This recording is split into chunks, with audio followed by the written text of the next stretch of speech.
Hi అండి, అందరికీ welcome to Swapna's kitchen world. ఈరోజు నా కిచెన్లో తెలంగాణ స్టైల్ మటన్ కర్రీ ఎలా తయారు చేయాలో చూద్దాం రండి. ప్యాన్లో కొబ్బరి వేసుకొని ఫ్రై చేసుకోవాలి. అందులో గసాలా వేసుకొని ఫ్రై చేసుకోవాలి. కాస్త చల్లారాక దాన్ని బ్లెండర్లో వేసుకొని వాటర్ వేసుకొని కాస్త పేస్ట్ చేసుకొని పక్కన ఉంచుకోవాలి. ఇప్పుడు మసాలా ప్రిపేర్ చేద్దాం రండి. బ్లెండర్లో లవంగాలు, ఇలాచి, సోంపు, దాల్చిన చెక్క, పచ్చి ధనియాలు వేసుకొని పౌడర్ చేసుకోవాలి. ఇప్పుడు కుక్కర్లో ఆయిల్ వేసుకొని అందులో ఆనియన్స్ వేసుకొని ఫ్రై చేసుకోవాలి. ఆనియన్స్ గోల్డెన్ బ్రౌన్ అయ్యాక అందులో అల్లం వేసుకొని కలుపుకోవాలి. ఆనియన్స్ గోల్డెన్ బ్రౌన్ అయ్యాక మటన్ యాడ్ చేసుకొని కలుపుకుందాం. అందులో కాస్త పసుపు యాడ్ చేసుకొని కలుపుకుందాం. ఇప్పుడు సరిపడా కారం వేసుకొని బాగా కలుపుకుందాం.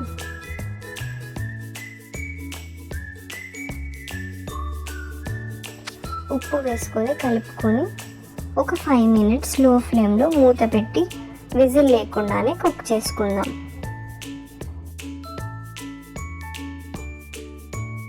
ఫైవ్ మినిట్స్ తర్వాత అందులో కొన్ని వాటర్ పోసుకొని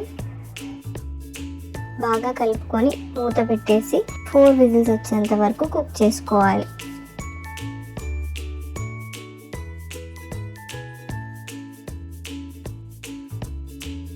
4 విజిల్స్ తర్వాత అందులో మనం పట్టిన కొబ్బరి గసాల పేస్ట్ని యాడ్ చేసుకుందాం. బాగా కలుపుకొని కాసేపు కుక్ చేసుకోవాలి. మటన్ కాస్త కుక్ అయ్యాక అందులో పుదీనా ఇంకా కొత్తిమీర వేసుకొని మనం ప్రిపేర్ చేసిన మసాలా ఇంకా వేయించిన ధనియాల పొడి వేసుకొని 2 to 5 minutes కలుపుకొని ఆఫ్ చేసుకుంటే చాలు.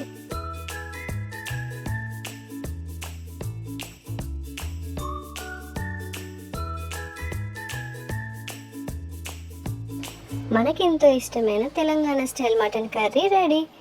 Thanks for watching Swapna's kitchen world.